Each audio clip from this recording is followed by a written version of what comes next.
And I promise you that you'll never meet another person. This was the promise Earl Woods made to his son and student, Eldrick Taunt Woods. It was the wheel that molded the mindset of golf's first billionaire. Golf is difficult, and competitive golf at the highest level is just nerve-wracking. However, Tiger Woods has taught the world that iron clubs listen to steel minds. It's time to expose that voodoo you suspected all along. Let's take a look at how Tiger Woods added a bulletproof mindset to his unbeatable know-how of the game of golf. At the apex of every profession is that practitioner set apart from the rest by what the French call a je ne sais quoi. It's a quality that's hard to point out because it's not teachable or exactly knowable. Michael Jordan, John Lennon, Albert Einstein, Leonardo da Vinci, Shakespeare, and other immortals possessed it. Psst!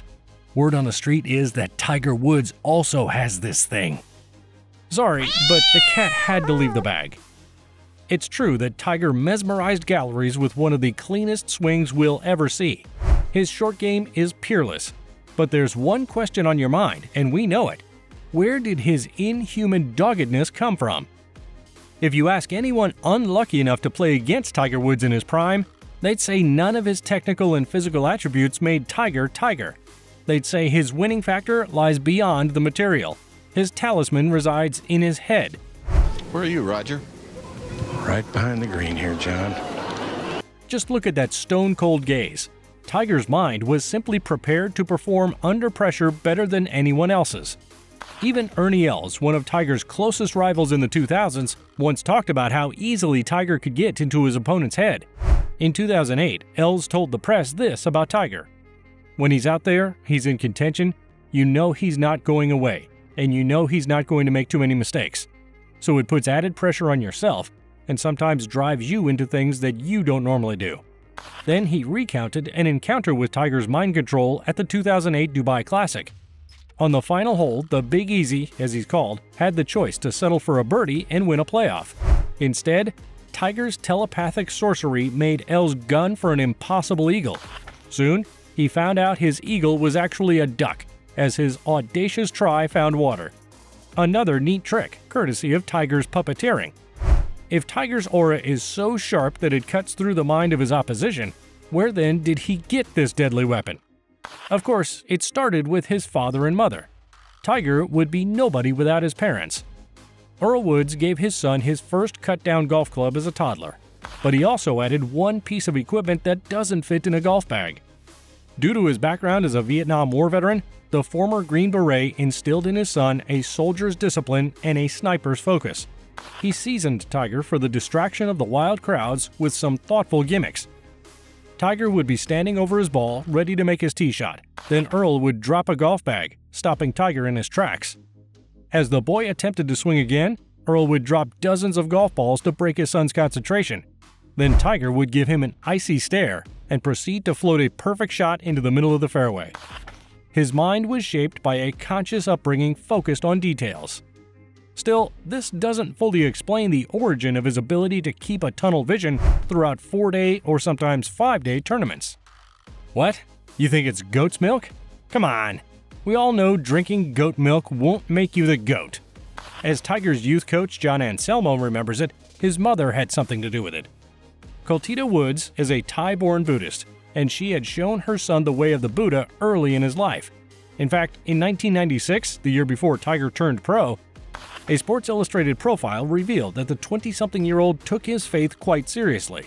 He used to visit a Buddhist temple with his mom, sleep near a mother-of-pearl Buddha he got from his Thai grandpa, and wear a gold Buddha around his neck.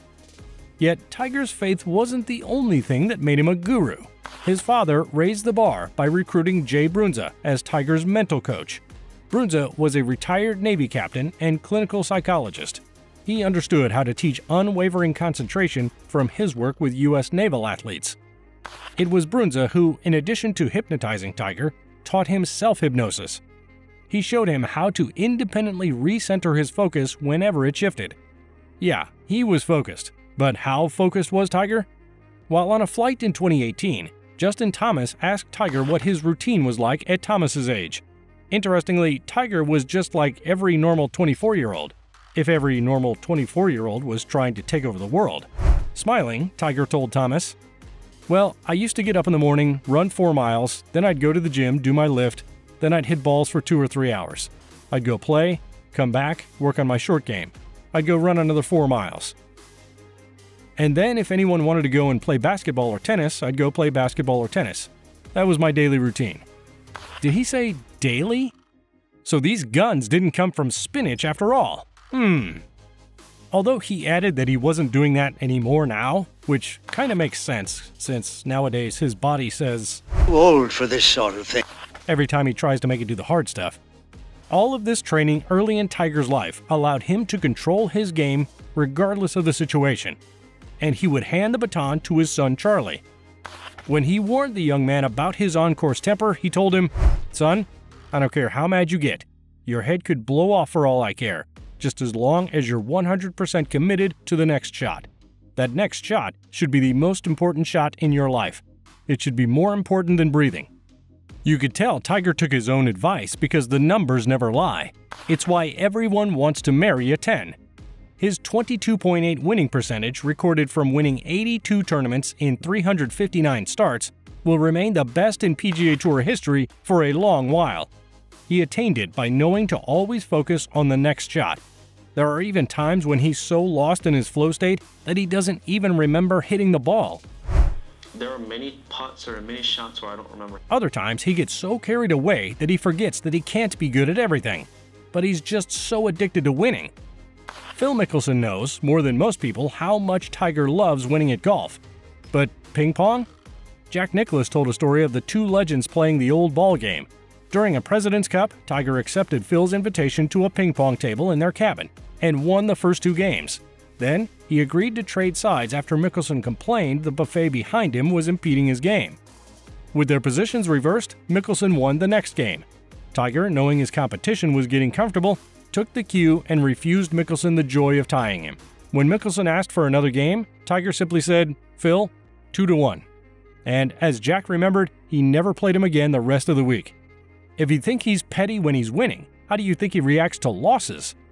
In 2017, Tiger's caddy Joe LaCava shared an example of his boss's competitive spirit with the Inside the Ropes podcast on SiriusXM. The two had been playing the basketball shooting game called Horse, and LaCava, who knew better than to beat his boss 9 games in a row, earned himself Tiger's tortuous silence for the rest of that day. He knew he had touched a sensitive nerve when Tiger didn't even invite him over for dinner. That night, he ate takeout. Yeah, he could be a very sore loser, but he also knows something about being a sore winner. How do you win a major tournament on a broken leg? Ask Tiger. Anyone who knows the legend of the 2008 US Open knows Tiger is made of vibranium. Is he from Wakanda? Let's just say we can't rule out the possibility. He forced a playoff against Rocco Mediate with this clutch 12-foot putt.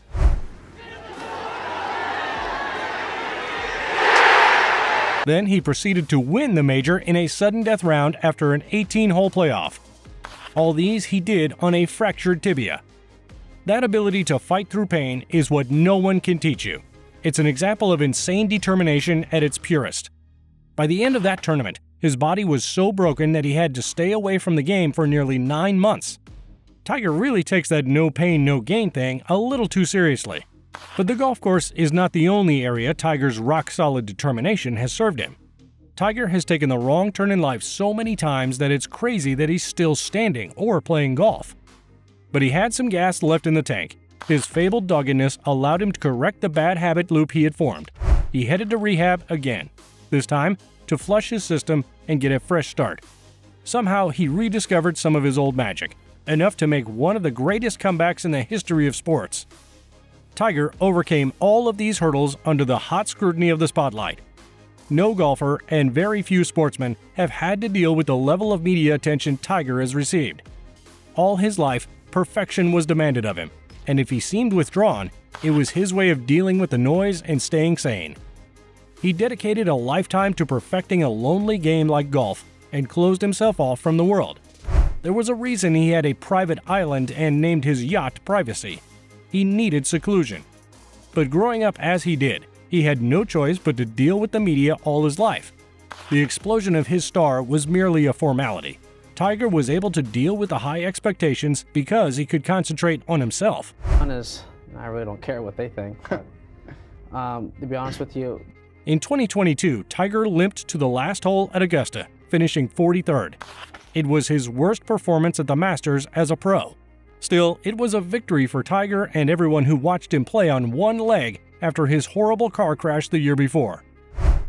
He captured his GOAT mindset when he said, "The only reason I enter events is to win. It's not to make the cut or finish top 10 or even second. It's to win the event. There's really no reason to enter if you don't have the mindset or belief that you can win. And I feel like I can win every time I play." And the only reason he could think this way was that his father taught him. To train hard, fight easy. If you enjoyed this video about Tiger's champion mindset, check out the video on the screen now, or the one we posted below. We're sure you'll like that one too. See you there.